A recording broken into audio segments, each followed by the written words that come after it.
मित्रों नमस्कार।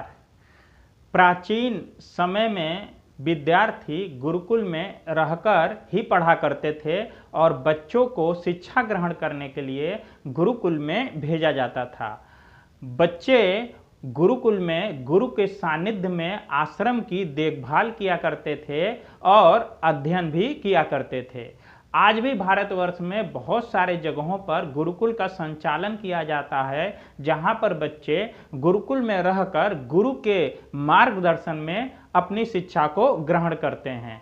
ऐसे ही एक बालक था जिसका नाम था वरदराज। वरदराज को भी शिक्षा ग्रहण करने के लिए गुरुकुल में भेजा जाता है।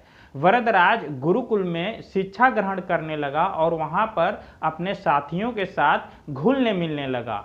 लेकिन वरदराज पढ़ाई में बहुत ही कमजोर था और गुरु के द्वारा बताई गई कोई भी बात उसको बहुत कम ही समझ में आती थी। इसी कारण वहां पर वह अपने साथियों के बीच में उपहास का पात्र बनता था और वहां पर उसके सभी मित्रगण उसका मजाक उड़ाया करते थे। और अंत में गुरुकुल के गुरु ने भी हार मानकर वरदराज को अपने पास बुलाया और बोला कि बेटा वरदराज, मैंने सारे प्रयास कर कर देख लिए, लेकिन अब यही उचित होगा कि तुम अपना समय यहाँ बर्बाद मत करो। तुम अपने घर चले जाओ और अपने घर वालों के काम काज में हाथ बटाओ, उनकी मदद करो। वरदराज ने भी सोचा कि शायद विद्या मेरी किस्मत में नहीं है और यही सोचकर वरदराज आश्रम से अपने घर को निकल गया।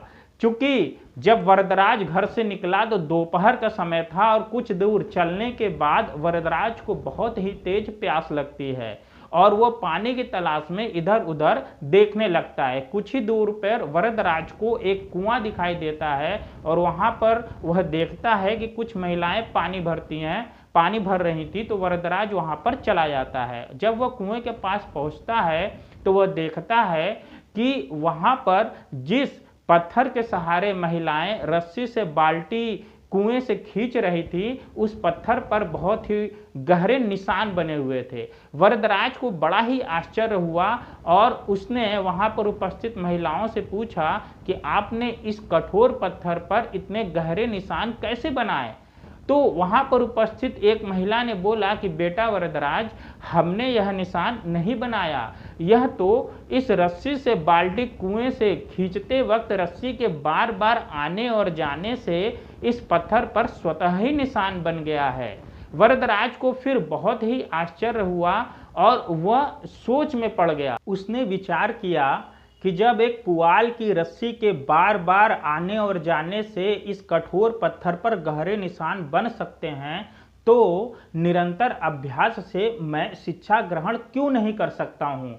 वरदराज बहुत उत्साह के साथ वापस गुरुकुल आया और वहाँ पर वरदराज ने अथक और कड़ी मेहनत शुरू कर दी। गुरु ने भी जब वरदराज के कड़ी मेहनत को देखा तो गुरु बहुत प्रसन्न हुए और उन्होंने भी वरदराज का भरपूर सहयोग दिया।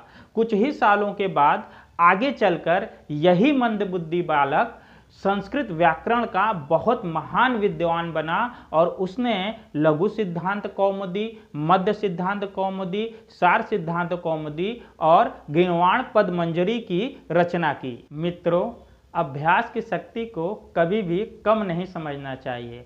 यह आपके हर एक सपने को पूरा करेगी। दोस्तों, अभ्यास बहुत ही जरूरी है, चाहे वो पढ़ाई में हो, चाहे वो खेल में हो, चाहे वो किसी भी चीज में हो।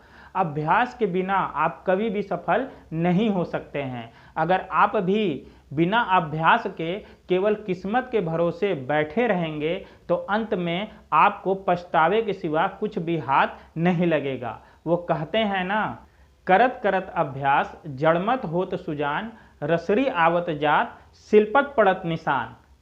तो दोस्तों, आज की कहानी बस यहीं तक। मिलते हैं फिर से एक नई कहानी के साथ, बिल्कुल इसी चैनल पर, डाकिया डेली पंच। नमस्कार।